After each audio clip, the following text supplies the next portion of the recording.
Hello, everyone, and welcome to User Experience Spotlight, where we take a look at user experience, ergonomics, interfaces and interactivity, and overall design made for movies and shows, and see if they would hold up in the real world. As with every work of fiction, liberties were taken in terms of everything, including design, usability, accessibility, and the overall user experience to help with the plot. At the end of the episode, I will either sign off the movie or not, based on the real world applicability of the designs presented. Under today's spotlight is Minority Report, one of my favorite sci-fi movies. Minor spoilers if you haven't seen it. Let's go straight into it. The movie is taking place in the 2050s, a time when crimes are being prevented thanks to the premonition of three godlike humans. They envision someone's intent to commit a crime, and our protagonist, John Anderton, has limited time to analyze their vision and catch the perpetrator before they commit the crime. On their next vision, he is the perpetrator, and since he doesn't feel like killing anybody, he believes it's a setup, and a wild hunt begins. This amazing movie, directed by none other than Steven Spielberg, is based on Philip K. Dick's short story, The Minority Report, published in 1956, and it was about three mutants that predict the future. There was one small problem though. The book doesn't mention which year it's based on, and Steven Spielberg didn't have much to work with. So in the early 2000s, he gathered a team of forward-thinking scientists, designers, and a few people involved in the movie itself to come up with ideas of what the future would look like. He wanted it to be different, but not too over the top and unrealistic. In fact, almost 20 years since its release, the movie predicted many of the things quite accurately. We have self-driving cars, we have algorithms that can predict violent or illegal activities, voice control interfaces, face recognition, and targeted ads, for better or worse. As a result, the design decisions for the interfaces and gadgets in this movie are based on a future that doesn't yet exist and may or may not exist as far as the designers were concerned. So, how do we design for it? As designers, the output of our work is to solve problems. But how do you solve problems that don't yet exist? Enter speculative design. Speculative design is a term coined by Anthony Doon, professor and head of the Design Interactions program at Royal College of Art, and Fiona Raby, professor of industrial design at the University of Applied Arts in Vienna. In their book, Speculative Everything, they talk about design for real-world issues by, and I quote, opening up new perspectives on what are sometimes called wicked problems to create spaces for discussion and debate about alternative ways of being and to inspire and encourage people's imaginations to flow freely. They talk about three cones, each representing a different likelihood spectrum. We are here. This is our present. We want to design for there, which is our future. The first cone is probable. This is what most likely is going to happen unless we encounter something unforeseen, like a war or a disaster or coronavirus. It is what we usually design for. The second cone is plausible futures. This is designing for what could happen in the near future. This isn't about prediction per se, but mostly around exploring the alternative in case of economic or any political changes. The third cone is the possible, where we design by making links between today's world and the one we envision. This is where science fiction usually operates, and is where Minority Report sits in, by envisioning an impossible world and designing for it. Beyond that is pure fantasy, like Lord of the Rings, Narnia, or Percy Jackson, designing for which doesn't make much sense, as it can be possibly linked to the world we currently live in. The final cone intersects the probable and plausible, which instead of trying to predict the future, the designer is using it to discuss possibilities and seek solutions for a specific group of people. That is the preferable future spectrum and the premise of the Speculative Everything book. I will make a video talking about speculative design in the future, so I would encourage you to subscribe to be the first ones to know. After this brief introduction, let's talk Minority Report design.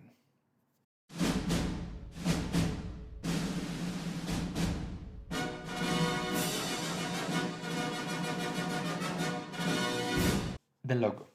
I really like it when the companies change their logo style to match the atmosphere and palette of the movie. It gets you in the right mood immediately by setting the tone. It is the equivalent of an icon of an app or a splash screen.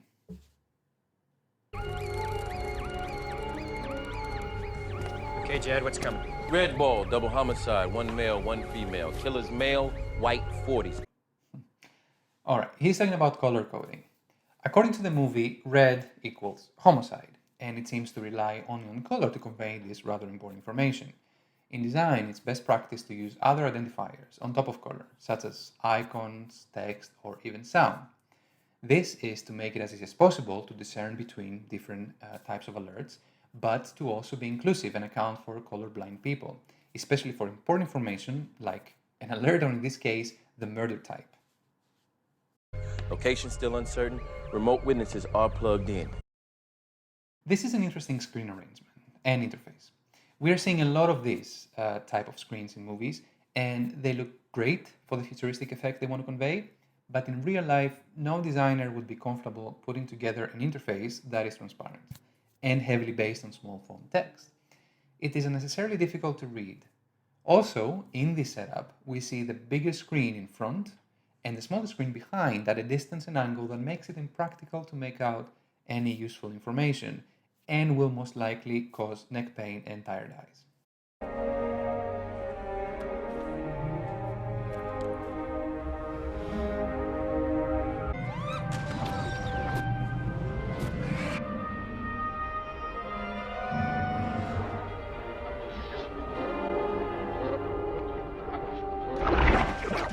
See how I can capture an address here.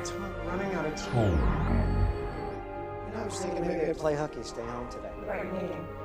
Working too much. Now we go to the good stuff. I love this scene, and when I was watching it, when I was younger, at the cinemas, I was blown away, wishing we can have interfaces like this in the future. However, as beautiful as it looks, there are a few issues. First of all, the screen is transparent, which makes for poor usability, which is why they need to dim the lights to actually discern what's on the screen. On top of that, the screen is glossy, basically reflecting everything around it. Another thing about this is the gesture-based interface. There are different types of interface interactions. You can have a direct, indirect, or natural. There have been proof of concepts in the past demonstrating gestures, but there are just too many issues we need to solve. Any interface which relies only on the user moving their hands in the air is prone to errors and has the potential to quickly fatigue the user. You can argue that this particular type of interface is not a commercially used one, and maybe the people using it are trained as they are required to act quickly. And the gloves are the key to avoid false positives and negatives, but even so, the limbs are too shaky to be relied on. Now, having said that, the workspace is curved, which makes sense given it's meant to be for it's one person working there at a time, and it ends in a small angle where you can just theoretically rest your hands on. I do like that this is designed with a standing desk idea in mind, but it's also fixed, potentially excluding wheelchair users unless they are using exoskeletons, which, as we can see later in the movie, they aren't.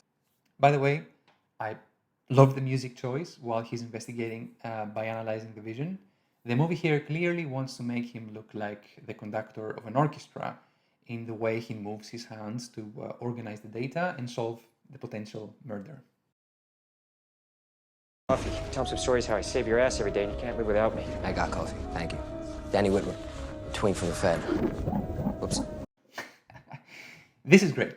Gesturing to shake his hand is messing up the analysis, showing exactly that gesture interfaces are not perfect. I absolutely love the oops. All right, what he's doing now we call scrubbing the image, looking for clues as to where the murder is going to happen. Victims are pronounced here, killers here. Beyond that, the date of the crime, all we have to run on are the images that they produce. And we call it a red ball. With crimes of passion, there's no premeditation, so they show up late. Most of our scrambles are flash events like this one. We rarely see anything with premeditation anymore. People have gotten the message. It's pretty good. What the movie is doing here is is using a character to explain how things work so that the audience understands it. which is the equivalent of a tutorial of a newly introduced interface to the users, and in this case, the audience.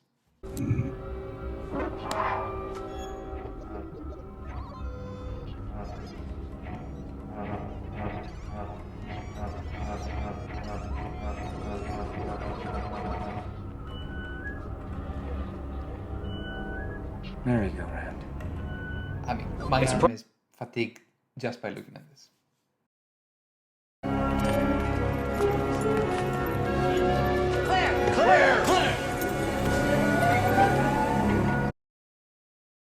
No harness or rails to hold on to. Even for well-trained officers, health and safety rules must apply in the workspace.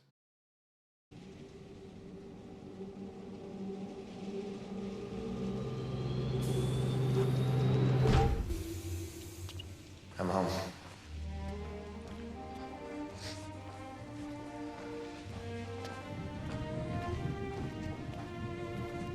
Overhead.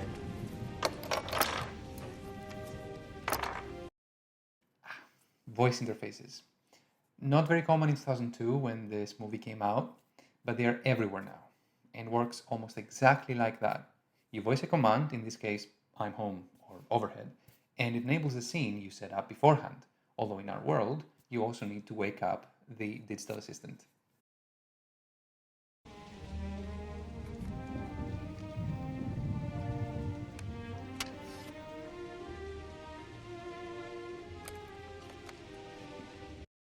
This is surprisingly accurate.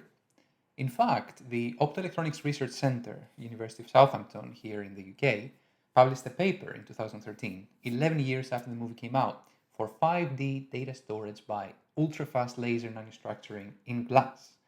And 3 years later, in 2016, they showcased this by storing books on a disk that looks almost identical to the one in the movie.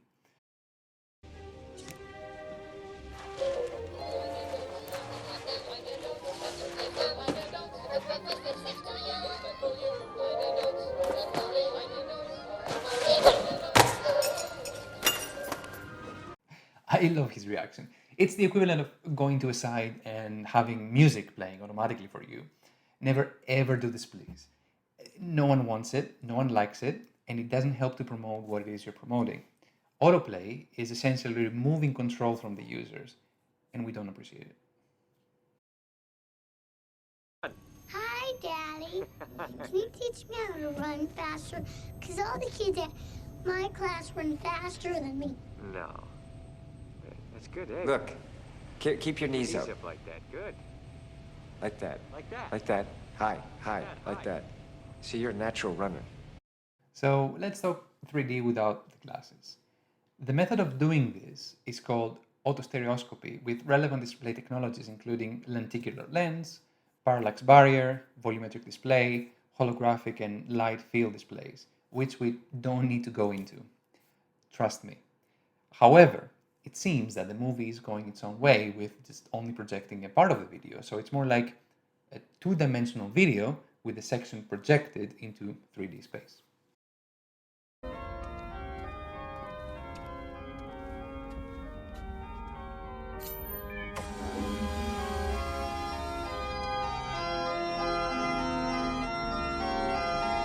You the sentry? Yes, sir. I'm Gideon. Retina scanner. Yep, works exactly like it's meant to. But look at this amazing detail for which we need to give credit to the designers of this movie. There are two retina scanners depending on the height of the individual. Knowing there is a wheelchair user, they've added a wheelchair height retina scanner with the appropriate signage and everything. This workplace can be inclusive if it wants to.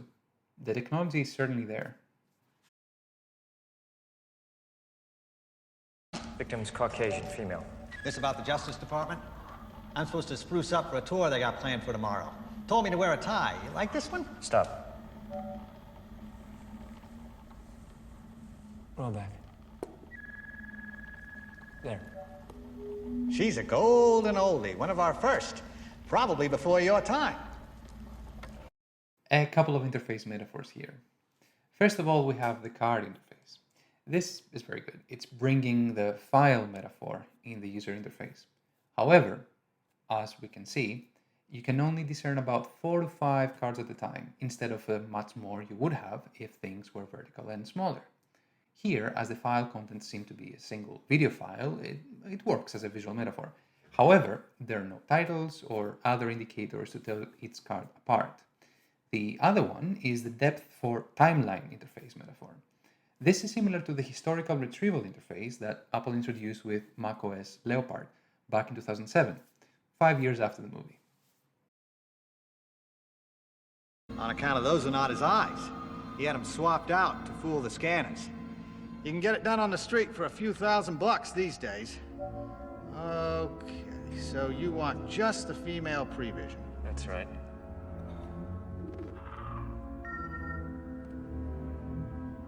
Huh. The good here is this screen is as accessible as it can be based on how screens are in this movie. You can see it doesn't need to rely on touch, it's at an okay angle for a wheelchair attachment, and the curve on the side means the user won't need to extend their hand further than necessary to access the whole screen. Also, the error message is well designed. Apart from the capitalization and the underscores, which I don't get, the red X and sound are good additions as indicators that something went wrong. So here we have text, image, color, and sound for the error message.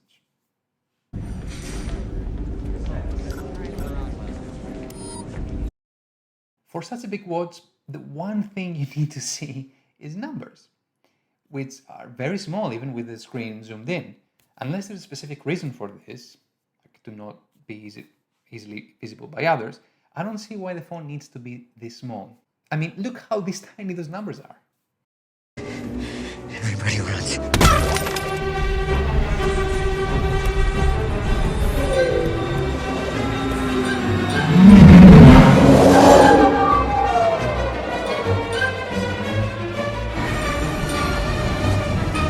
No way the manufacturers haven't accounted for something like this.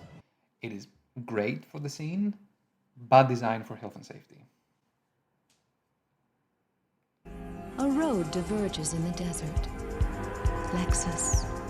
The road you're on, John Anderton, is the one less traveled. Make sure you Good evening, John. You can move the old-fashioned John Anderton. 20 wide stands provides gourmet cuisine. John Anderton, you can use a Guinness right about now. Stressed out, John Anderton. Escape from it all, Harrison. Get away, John Anderton. Forget your troubles. Targeted ads that know who you are. Where have I seen this before? I'm going to say we already have this. They also know the psychological state he was in. I'm going to predict this isn't too far off.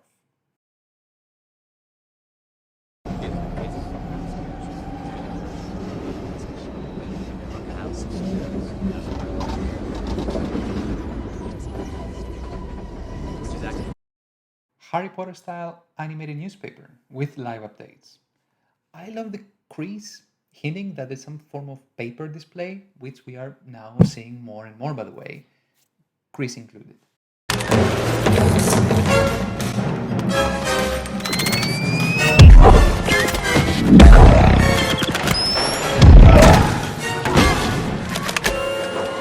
Awesome looking, but I'm not sure about the usability of this weapon.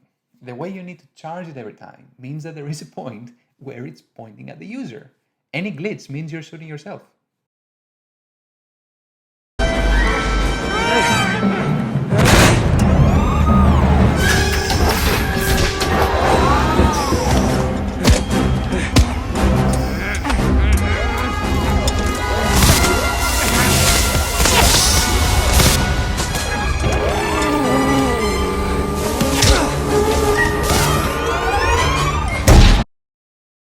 With all this technology in the Minority Report world, good machine design would have identified that there is someone on the conveyor belt and would have halted the production. But then we wouldn't have had this amazing scene, so.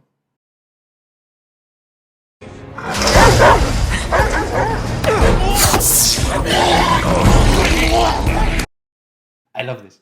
Police takes that makes you sick. No tasing, no bruising, just incapacitated by vomiting. Your normal Saturday night.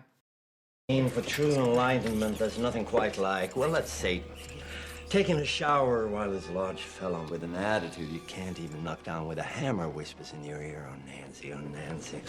Now, that was a lot of fun. Thank you so very much, John, for putting me there. Thank you so very much for giving me the opportunity to get to know myself so much better.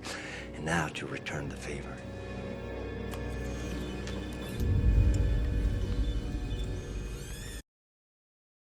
Shout out to the non-translucent screen.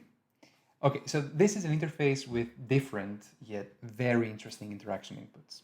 The surgeon there is manipulating the device remotely using his fingers. These things exist where surgeons perform surgeries over long distances by remotely controlling a device that does the work for them. Actually, the first true and complete remote surgery was conducted in the late 2001 when Dr. Jacques Shaw in New York performed a cholecystectomy on a 68-year-old patient in France. It was named Operation Lindbergh.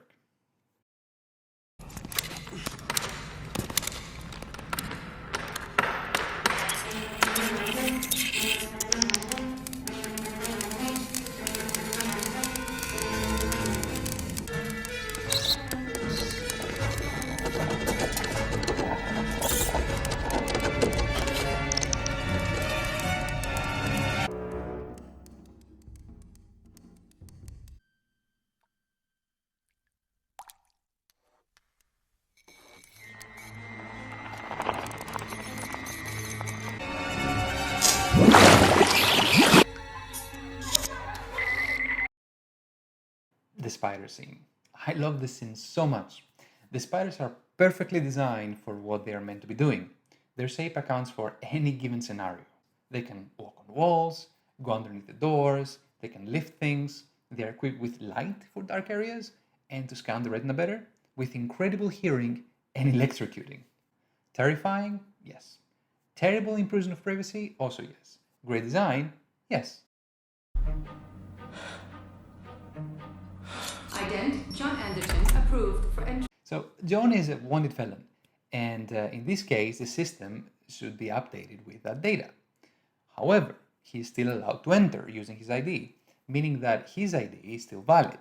Since the warrant for his arrest has been issued, a good system would have automatically updated itself to lock him out, without the need for human input to update that status. If we assume they did this on purpose to know when John comes back, that would have been the perfect time for the system to alert them of illegal entry then.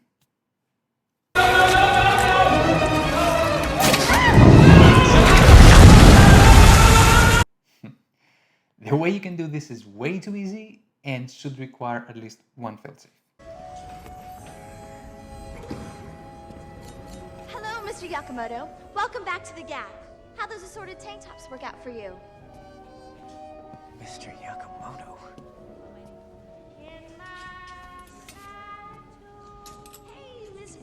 Did you come back for another pair of those chamois lace-ups? This is the perfect look into what the store of the future could look like. Actually, this may not be futuristic enough. There are a few companies that work on this, and it's based on exactly this premise. The store knows your past purchases, size, and preferences, and it tailors it. It tailors it to the next one according to your needs. As an example, luxury brand Farfetch is actually working on a concept very similar to this one. We got guys coming want to experience sex as a woman. We got women coming want to get laid by their favorite soap stars. Or just some good, clean fun. Oh yeah. It's a big rush, but you come out the other side without a heart attack. This good old VR. I don't even need to list how many innovations are done in this area. The latest one being artificial skin that allows you to feel in VR. Google it. I want to kill my boss. Okay. Got some images I can work with? Rufus. Yeah, being concertmaster for the Philadelphia Symphony Orchestra is one of our most popular choices. No. I want to kill my boss. You sick bastard. You're the kind of person that makes this a terrible world to live in! Yeah, so this is a good example that ethics should be part of the design decisions to prevent things like that from happening. And even the owner here knows that this is a violation of them. There's a very good book actually by Mike Monteiro called Ruined by Design, How Designers Destroy the World and What You Can Do to Fix It, that tackles the subject, and I highly recommend it. Yourself.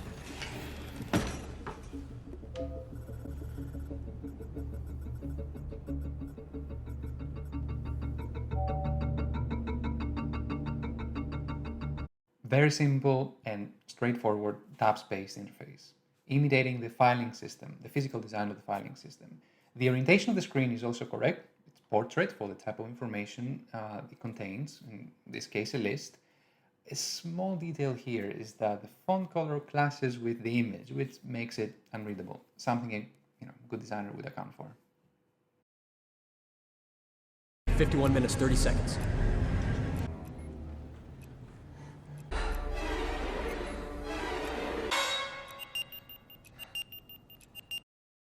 Right here, the watch goes through different colors. The backlight turns into yellow, red, or green, indicating that time is running out dangerously quick, which is a very nice touch.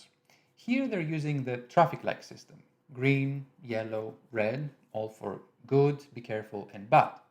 When you have a normal countdown timer, the fact that it's getting closer to 0 doesn't mean something bad will happen, because the device doesn't know why you're setting the timer.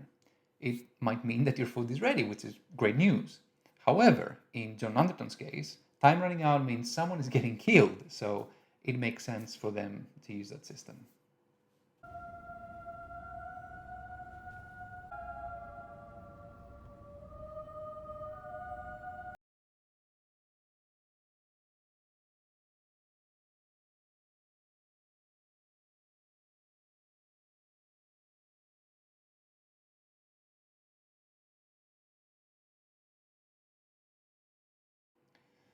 Even though they live in a world full of digital interfaces and glass screens and self-driving cars, we see they still use print pictures. Actually, people really enjoy the haptic touch of a physical book or a picture, as it creates a more personalized experience. Also, especially in the case of a book, the smell plays a very important role in the experience. Alright, so we reached the end of the movie.